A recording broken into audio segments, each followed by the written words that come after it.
Hey, Kevin here, Skylabs, bringing you another video. Definitely gonna be a fun one. In this video, we're gonna go over our experience with running the entire shop off nothing but WIIMs.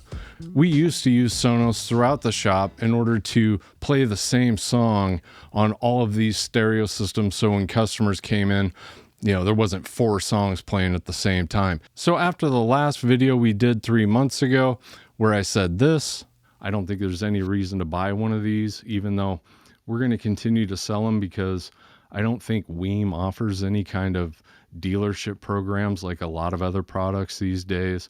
They're straight to consumer, or maybe they only sell on Amazon. WIIM reached out and asked, would you like to become a dealer? And I said, yeah, definitely. I don't want to sell Bluetooth receivers anymore. Bluetooth is horrible. And at $100, I still don't think you can beat the WIIM Mini. So they sent us 7 WIIM Minis and 1 WIIM Pro. And I wanted the Pro because I like having 1 unit hardwired to the internet.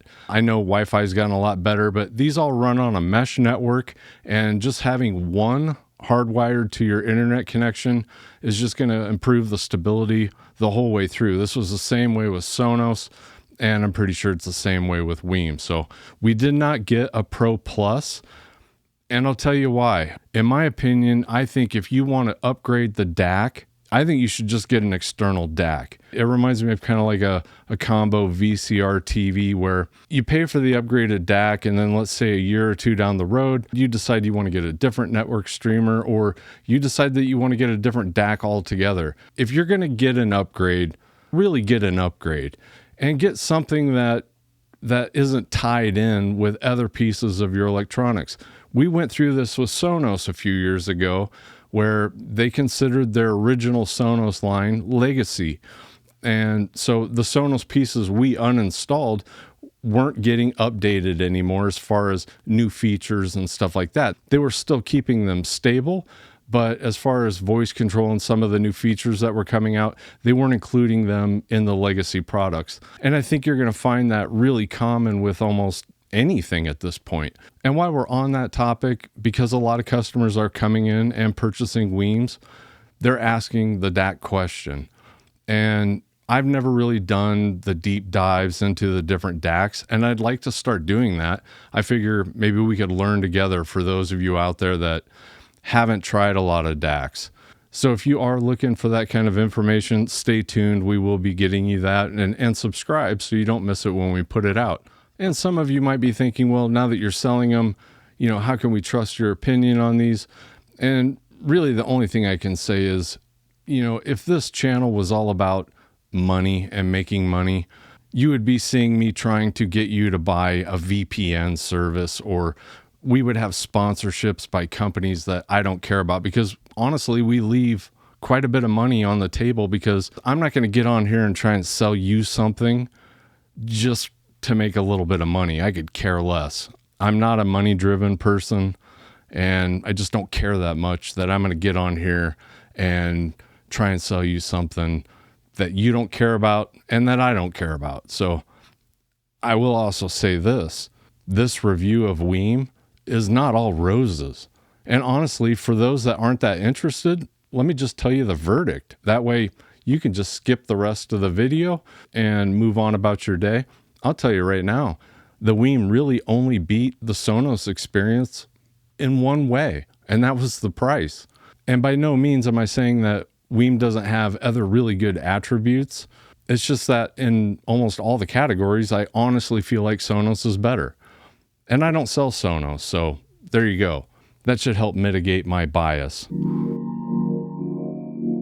And after using the WIIM exclusively for the last 3 months, one of the biggest problems I had was it doesn't have Spotify natively. So if you're not a Spotify user, this isn't going to be as big of an issue for you.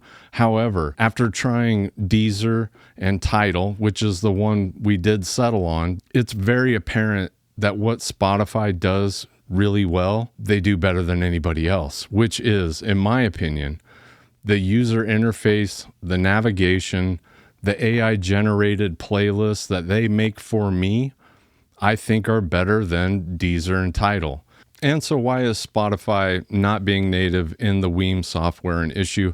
And that is because you have to juggle both apps, especially if you're using the multi-room function of the WIIM. So if you just have one WIIM setup and you want to use Spotify, no big deal. But if you have multiple rooms, you have to leave the WIIM app, you have to go to Spotify, you have to select the room you want it to play in, then you hit play. Now, if you want to add that to more rooms, you have to go to the WIIM app. You have to group those rooms, and then you have to control the individual volumes from there. You can't do both in the same app. And another problem with this method is, when you do go to Spotify, since I have 10 different Bluetooth devices, Spotify wants to connect to all of them. So when I click on the send music icon in the Spotify app, I'm scrolling through headphones and earbuds and portable speakers and my truck and the WIIMs and everything. And it's just kind of a bummer.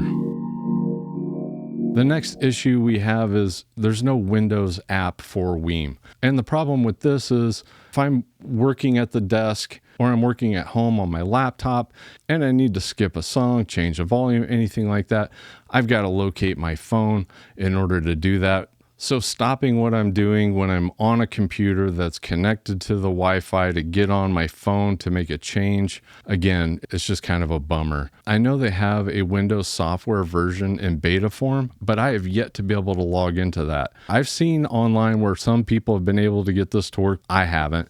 And honestly, I quit trying after a few times because it just seemed futile. And there are a couple software features I think should be there already. One would be an all-party mode. So in Sonos, when you have 7 rooms of sound and you want to take whatever you're listening to and just dispense it throughout the house, you can push party mode or all group mode. I don't remember which one it's called now, and send that audio source to every room.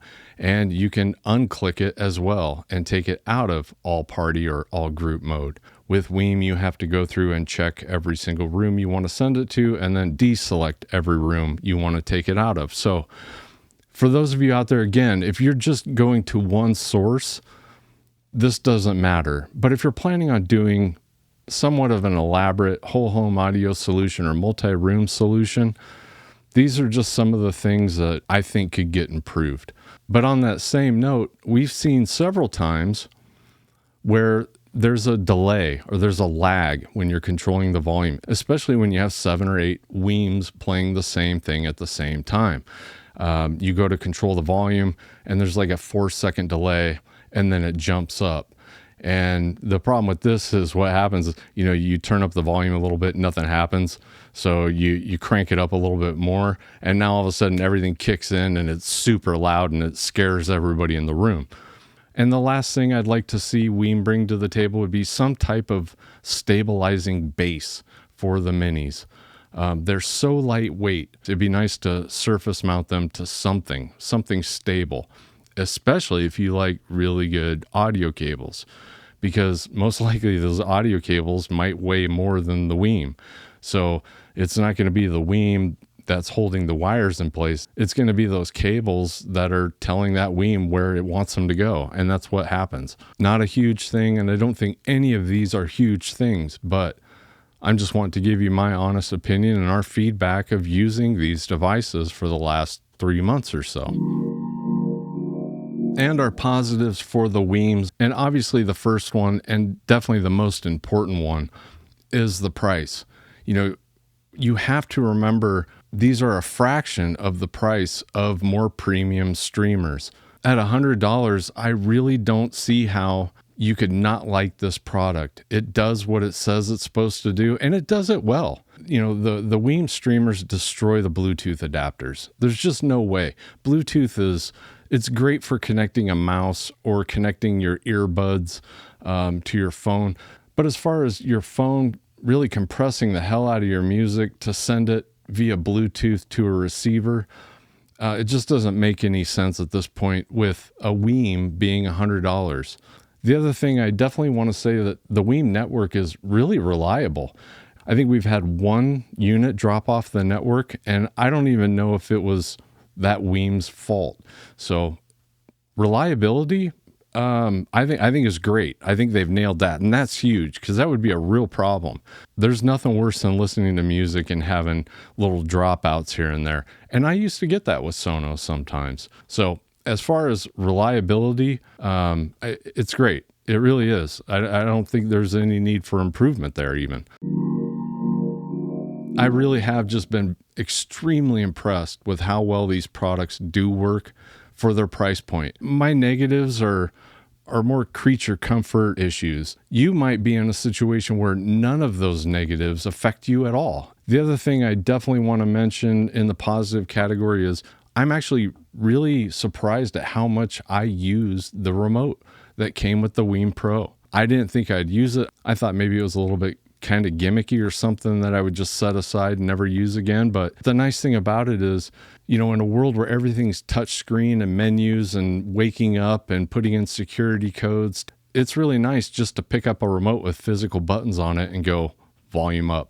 Thank you, WIIM, for sending these products. And I think as long as WIIM continues to improve their software and make some of these navigating things a little bit smoother and easier, it's only going to get better. And if you do want to pick up a WIIM or a WIIM Pro, definitely head over to skylabsaudio.com/shop. Grab yourself one of those, grab a shirt, maybe a set of Grado headphones, and I appreciate you watching another video. We'll see you in the next one. Thank you.